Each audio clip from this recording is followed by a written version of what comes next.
Do you think that nothing can scare you? In this video, I'm going to name some of the most scary video games that you can play in this 2020 Halloween, if you have the guts.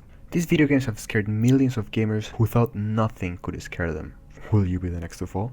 Before we get into the video, don't forget to subscribe, comment which game has scared you the most, and leave a like. Thanks. PT.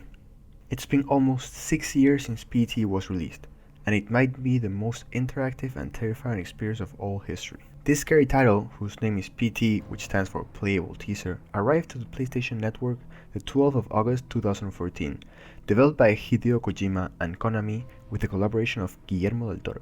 It was going to be a new addition to Silent Hill, one of this company's most loved sagas. Unfortunately, this game was never released as the designer had problems with Kojima predictions since the release of Metal Gear Solid: The Phantom Pain. At the end, what we got was only, as the name says, a playable teaser. PT's mechanic is simple. It's a first-person video game where you explore a mysterious house.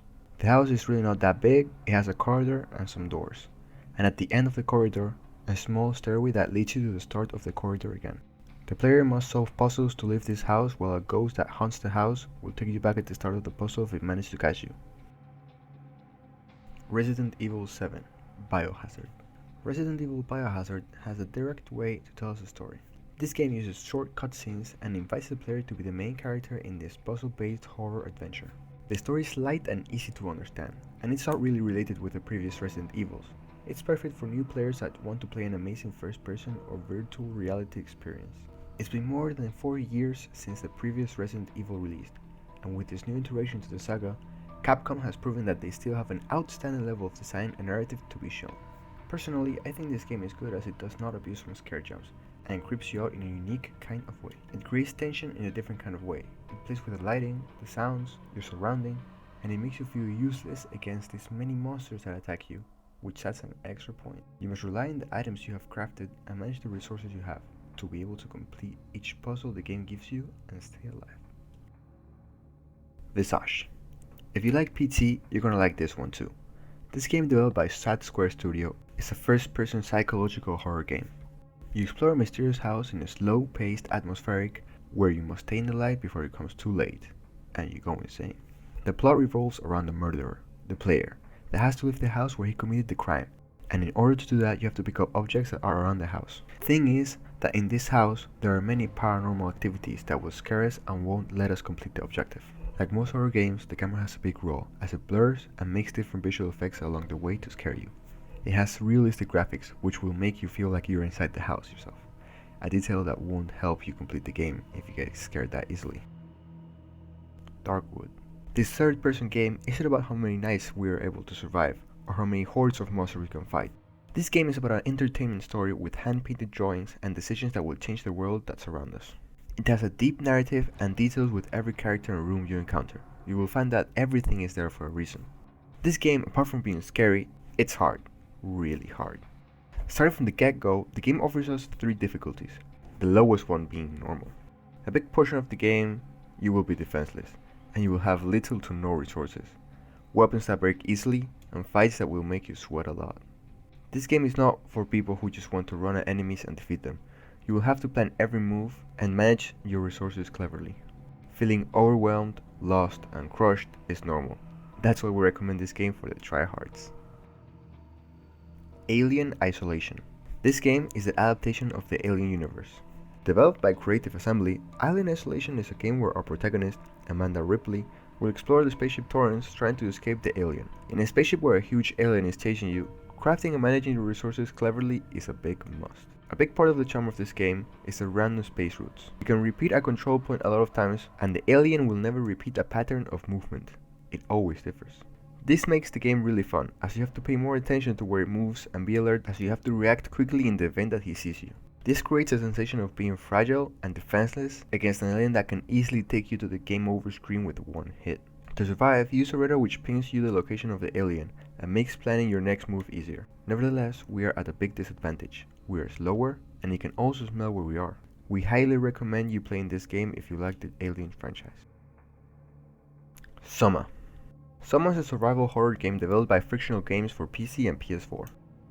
This game, who has the same parents as Penumbra and Amnesia, is a first-person shooter that offers a personal experience, as this game makes you think a lot apart from being terrified. You have to explore this underwater world solving puzzles while machines interfere with your activities. The amazing scenery this game offers is one to enjoy.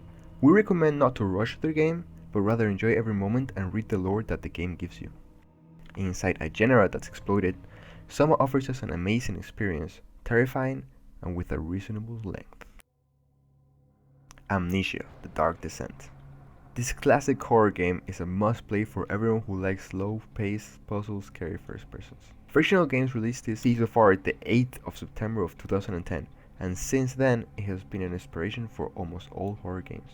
In this game you play as Daniel, a British man in his mid-30s, exploring the castle Brennenburg, seeking answers as how he got there. This mysterious castle is haunted by many monsters who can kill you easily, and you have no opportunity against. You have to use your wits to hide and escape from them while you try to uncover the truth of who you really are. Monstrum.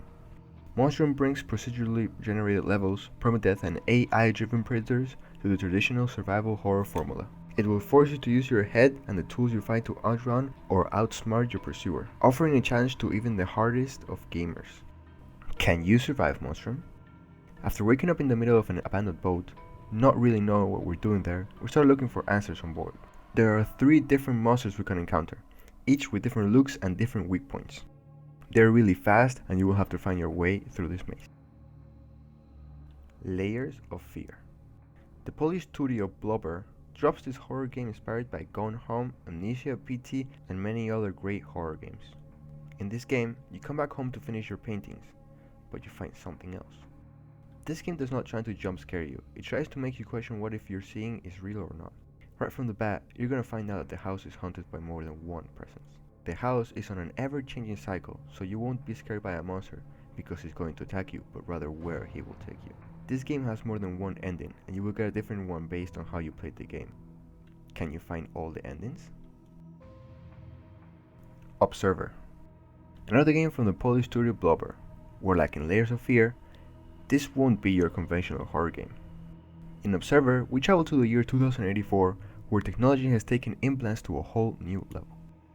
These implants are made to escape the depressing reality.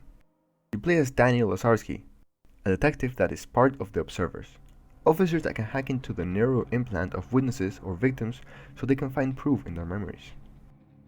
As we play the game, we have to carefully look for upgrades for our implants, so we have an easier time finding clues and proof to help us investigate better. The scary part of this game is that you enter someone else's mind, where you follow not the laws of the real world, but the laws of their worst nightmares.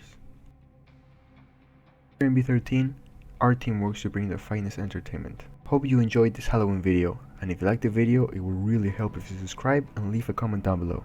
Tell us scary games that were not included in this playlist.